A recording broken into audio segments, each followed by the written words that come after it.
السلام علیکم dear students, کیسے ہیں آپ سب؟ امید کرتا ہوں کہ آپ سب خیریت سے ہوں گے۔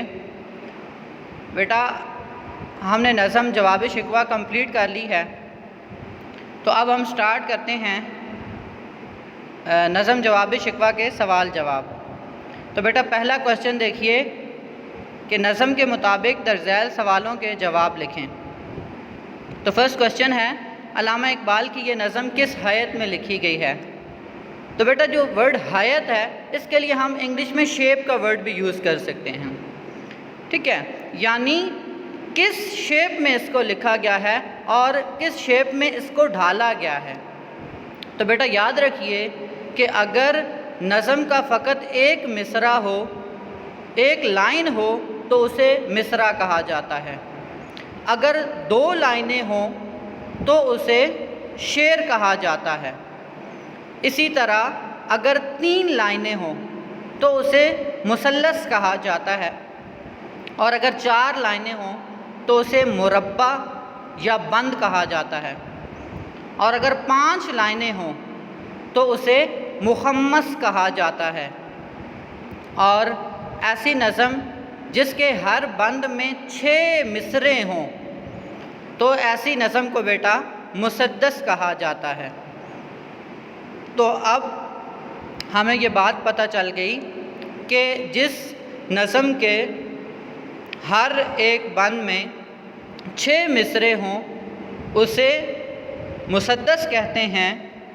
تو اگر ہم اس نظم کو بھی دیکھتے ہیں تو ہمیں ہر بند میں 6 مصرعے ملتے ہیں، تو یہاں سے ہمیں پتہ چل گیا کہ اس کی ہیئت اور اس کی شیپ جو ہے جواب شکوہ کی وہ مسدس کی حیت میں ہے، میم سین دال سین مسدس کی حیت میں ہے۔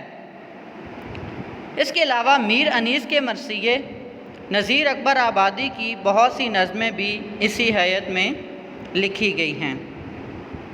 نیکسٹ کوشچن دیکھیں بیٹا، شکوہ سن کر فرشتوں نے کن خیالات کا اظہار کیا؟ تو بیٹا اس کا جواب ہے کہ جب شاعر نے شکوہ کیا تو سب سے پہلے فرشتوں نے حیرت کا اظہار کیا کہ یہ آواز کس کی ہے۔ وہ یہ سمجھ نہ سکے کہ کون ہے جو اتنے دل دوز انداز میں فریاد کر رہا ہے۔ وہ اس بات پر بھی حیرت زدہ تھے، کیا انسان کی پہنچ عرش تک بھی ہو سکتی ہے؟ انہیں یہ انداز ادب کے خلاف لگ رہا تھا اور وہ اسے شوخی اور گستاخی سے تعبیر کر رہے تھے، اسی وجہ سے شکوہ سن کے فرشتوں نے حیرت کا اظہار کیا تھا۔ تو بیٹا نیکسٹ کوشچن اب دیکھیے کہ اس نظم میں موجودہ دور کے مسلمانوں کی کن کمزوریوں اور خامیوں کا ذکر کیا گیا ہے؟ تو بیٹا اس کا جواب یہ ہے کہ اس نظم کے مختلف حصوں میں مسلمانوں کی جن کمزوریوں کا ذکر کیا گیا ہے ان میں سے پہلی تو یہ ہے کہ مسلمان اب ہدایت کے طلبگار ہی نہیں رہے۔ دوسری بات کہ وہ عقیدہ چھوڑ کر لادینیت کی طرف مائل ہو گئے ہیں۔ تیسری چیز کہ پہلے وہ بت شکن تھے اور اب وہ بت تراش یا بت گر بن چکے ہیں، اور اس کے ساتھ ساتھ وہ ہاتھ پہ ہاتھ رکھ کر کسی معجزے کے انتظار میں ہیں، سستی اور کاہلی ان کی زندگی کا وتیرہ بن چکی ہے، اور اس کے علاوہ جنت کے حصول کی جو تڑپ ان میں پہلے سے تھی وہ اب باقی نہیں رہی۔ اور ایک اور بات کہ انہوں نے اپنے اسلاف کو یکسر بھلا دیا ہے اور ان کے کارناموں کو نگلیکٹ کر دیا ہے، جس کی وجہ سے ذلت اور رسوائی ان کا مقدر بن رہی ہے، اور اس کی وجہ کیا ہے کہ تم خوار ہوئے تارک قرآن ہو کر کہ قرآن کو ترک کر کے مسلمان ذلیل و خوار ہوئے ہیں۔ نیکسٹ کوشچن بیٹا دیکھیے کہ اس نظم سے ایسے مصرعے چن کر لکھنے ہیں جن میں صنعت تلمیح کا استعمال ہو۔ تو بیٹا صنعت تلمیح میں آپ کو پہلے بھی بتا چکا ہوں کہ تلمیح کا مطلب اشارہ کرنا ہوتا ہے، اور اصطلاح میں اس سے مراد یہ ہے کہ جب ہم چند الفاظ کے مرکبات کے ذریعے کسی سیاسی، سماجی یا مذہبی واقعے کی طرف اشارہ کرتے ہیں، جیسے طوفان نوح، ابن مریم، چاہے زمزم۔ تو یہ تمام تر جو مرکبات ہیں یہ کسی نہ کسی واقعے کی طرف اشارہ کرتے ہیں، تو اس کو بیٹا صنعت تلمیح کہا جاتا ہے۔ آئیے دیکھتے ہیں کہ نظم کے مختلف مصروں میں یہ صنعت کہاں استعمال کی گئی ہے۔ تو سب سے پہلا جو مصرع ہے، مجھے جنت سے نکالا ہوا انسان سمجھا، تو یہاں سے حضرت آدم علیہ السلام کا جنت سے نکالا جانا وہ سارا واقعہ جو ہے اس کے ریفرنس میں ہے، تو یہاں پہ یہ صنعت تلمیح ہے۔ اسی طرح آ گئی خاک کی چٹکی کو بھی پرواز ہے کیا، تو اب یہاں پہ انسان کو جو تخلیق کیا گیا، خاک کی چٹکی، تو یہ بھی صنعت تلمیح ہے۔ نیکسٹ تھا جو مسجود ملائک، یہ وہی آدم ہے، تو یہاں پہ بھی مسجود ملائک سے وہ سارا واقعہ مراد ہے کہ جہاں پہ فرشتوں نے انسان کو سجدہ کیا تھا۔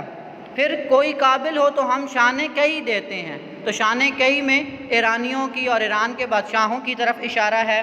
بت شکن اٹھ گئے، باقی جو رہے بت گر ہیں، تو اس مصرعے میں بھی سلطان محمود غزنوی بت شکن سومنات کے مندر توڑنے کی طرف اشارہ ہے۔ تھا ابراہیم پدر اور پسر آزر ہیں، تو یہاں پہ ابراہیم والے حضرت ابراہیم علیہ السلام نے جو بتوں کو توڑا تھا اس کی طرف اشارہ ہے۔ نیکسٹ جلوہ طور تو موجود ہے، موسیٰ ہی نہیں، تو یہاں پہ کوہ طور والا سارا واقعہ اس کے ریفرنس میں ہے یہاں یورش تاتار کے افسانے سے، تو منگولوں کی وہ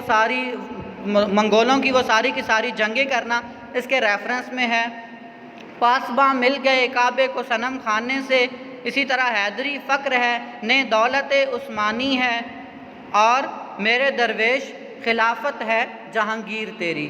یہ تمام تر ایسے مصرعے ہیں کہ جن میں بیٹا صنعت تلمیح استعمال کی گئی ہے۔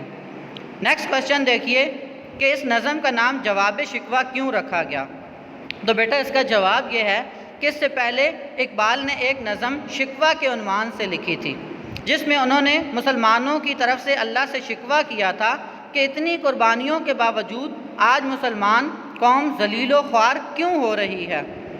تو چونکہ یہ نظم اس کے جواب میں لکھی گئی، شکوہ جو تھی وہ 1911 میں اور جواب شکوہ 1913 میں لکھی گئی، تو چونکہ یہ نظم اس کے جواب میں ہے اسی وجہ سے اس کا نام جواب شکوہ رکھا گیا ہے، اور اس میں اللہ کی طرف سے مسلمانوں کے زوال کے اصل اسباب بیان کیے گئے ہیں۔ نیکسٹ کوشچن ہے کہ بت بھی نئے کی تشریح کریں، تو یہاں پہ اقبال کی شاعری میں بت بطور استعارہ استعمال ہوا ہے، جو تمام ان جدید تصورات یا چیزوں کے لیے استعمال ہوتا ہے جنہیں مسلمانوں نے اللہ کے سوا پوجنا شروع کیا۔ ان میں مغربی تہذیب اور ان کے تصورات سب کے سب واضح اور نمایاں ہیں۔ اس کے علاوہ وطنیت پرستی اور فرقہ بندی بھی اس سے مراد لی جا سکتی ہے۔